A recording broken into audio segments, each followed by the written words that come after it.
Bonjour, je m'appelle Lucienne Decarte. Je suis la maman de Monique de Clercq. Quand Monique était une petite fille, elle était un garçon manqué. Elle était toujours pour tous les coups, elle faisait n'importe quoi, c'était toujours bon. Et puis, mais elle était très gentille. Jusqu'au moment où Monique a eu 20 ans. À ce moment-là, comme maman, je me disais qu'elle était OK. Elle avait 20 ans, donc je ne surveillais pas tellement. De plus, elle n'était souvent pas à la maison, elle avait une copine, et puis bon. Et puis un beau jour, sa sœur est à la maison, un soir, et Monique aussi, par chance. Et elle la regarde, sa sœur, Nicole regarde sa sœur Monique, elle dit dans mon oreille, qu'est-ce qu'elle a? Elle est si bizarre. Monique furetait dans toutes les armoires. Qu'est-ce qu'elle cherchait? On n'en sait rien. On avait beau lui demander ce qu'elle voulait. Elle dit, elle m'a dit. Alors Nicole a vraiment dit, maman, il faut faire gaffe. Hein. Je crois qu'à ses 24 ans, quelque chose comme ça, c'est alors que Nicole m'a fait la remarque. J'ai commencé à faire attention et en effet, c'était plus du tout la même fille. Elle était distraite, elle n'était pas contente d'être chez nous, elle préférait être partie. Bon, ben, j'ai toujours pas compris, moi, que c'était de la drogue. J'étais vraiment loin de là. Je pensais plutôt qu'elle avait comme ça des lubies et qu'elle avait plus envie d'être à la maison. Et puis, en 1981, elle voulait venir travailler avec nous. Ça, c'était le 1er mars 1981. Elle venait d'arriver au bureau et tout d'un coup, on appelle de l'atelier, on demande Monique. Et c'était la police. Ma tête. Ouh, qu'est-ce qu'il y a ici? Qu'est-ce qui se passe? Je descends avec elle et je demande au policier, qu'est-ce qui se passe? Pourquoi vous avez besoin de Monique? Ah, elle est témoin, elle ont un petit peu la questionner au sujet de ce qui est arrivé. Maman, toujours pas dit quoi. Alors on a appris après que c'était à cause du décès d'un de leurs copains qu'ils avaient été appelés pour témoigner. Mais enfin, c'était question de drogue. Le papa, mon mari et moi, on s'est dit qu'est-ce qu'on fait? Ben, il a dit, on va suivre l'affaire, hein. Et Monique, elle a compris, à ce moment-là, qu'il fallait arrêter tout. Elle avait rencontré un chouette gars, un copain, qui lui a parlé d'un programme de désintoxication. Et ce programme, c'était Narconon. Ça a duré un petit moment avant qu'elle avait bien pris la décision. Mais une fois qu'elle l'a eu prise, eh ben, chapeau, ce n'est pas des plus faciles. Il faut beaucoup de volonté, mais c'était très bien. Elle est arrivée, ce programme, c'était le programme de Ron Barth, qui est vraiment très bien. C'est très simple, c'est naturel, tout ce qu'il y a de plus naturel. Il n'y a plus de médicaments, ce qui est toujours très mauvais.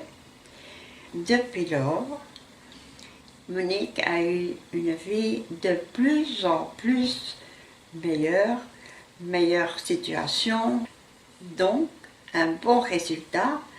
Il faut le vouloir, mais avec l'aide des parents, parce que les parents aussi, c'est pas simple non plus, mais il faut garder espoir. Et en fin de compte, ils y arrivent. Et là, c'est une vie fantastique. Je pense que les parents peuvent beaucoup aider et surtout ne pas avoir peur parce qu'on y arrive quand même. En fait, il faut les aider aussi bien pécuniairement que comme partout, n'importe quelle thérapie, ça coûte. Il faut de l'argent. N'importe où, n'importe quoi, les docteurs, tout ça, ça paye. Mais il faut les soutenir. Il faut montrer que vous espérez, que vous gardez espoir. Il faut leur montrer que vous êtes là. et que vous voulez qu'ils arrivent à quelque chose de bien. Et alors ça marche. Il y a un fait aussi dont il faut prendre conscience, c'est que au moment où ils sont sous l'emprise des drogues, ce sont des personnes tout à fait étrangères. Elles ne sont plus là, elles ne reconnaissent plus rien. Ils sont vraiment sous l'emprise de ces saloperies, excusez-moi le mot. Et puis, pendant le programme qu'ils font pour se débarrasser de toutes ces sales affaires, on voit tout doucement qu'ils changent. C'est déjà un travail de réparation. La thérapie même, c'est un travail de réparation et on voit qu'ils ont déjà l'air plus clairs, qu'ils sont de nouveau là. Ils sont vraiment beaucoup mieux, ils sont mieux dans leur peau, ils se rendent compte qu'ils ont fait des bêtises, mais ils réparent. Le programme les aide à réparer. Et en effet, quand ils ont fini, ils sont de nouveau vos enfants d'antan. Tout de suite après, moi j'ai retrouvé ma fille telle qu'elle était, très gentille, adorable. Et je me rappelle même que tout de suite après, elle a rencontré les enfants de Nicole, donc ses nièces. Et c'était des amours, de les voir ensemble, et tout le monde était heureux. La relation avec ma fille, oui, elle est vraiment au petit soin. C'est vrai qu'elle n'habite plus la Belgique, mais elle revient très souvent.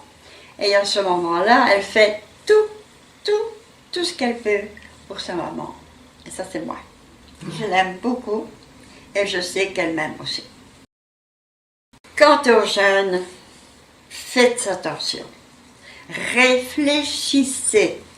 On vous explique de toutes les manières que les drogues, c'est de la... Pardon, je ne vais pas le dire, mais c'est pas bon. Alors, réfléchissez et voyez que c'est vraiment pas l'idéal. Vous allez perdre le contrôle de votre vie alors que vous en avez bien besoin. En 1981, quand j'ai su que Monique allait faire le programme Narconon et que c'était en fait le travail de M. Hubbard, qui était le fondateur de la scientologie. C'est vrai qu'à l'époque, la scientologie faisait un peu peur. Eh bien, il ne faut pas. Parce que c'est vraiment très bien. Quand on lit les livres, tout ce qu'on lit dans les livres peut aider n'importe qui et tout le monde. Parce que tout ce qu'il dit est exact. Donc, ne pensez pas qu'il y a du danger, parce qu'il n'y en a vraiment pas. Bien au contraire. Passer au Narconon, c'est vraiment un futur fantastique. Je ne suis pas scientologue personnellement. J'ai lu les livres, je les ai encore toujours. Et je dois dire que ce qui est mis là dans les livres, ce qu'on lit, eh ben, c'est vrai. Ça apporte une toute autre façon de voir les choses. C'est un honneur pour moi de faire la vidéo parce que j'aime beaucoup ma fille.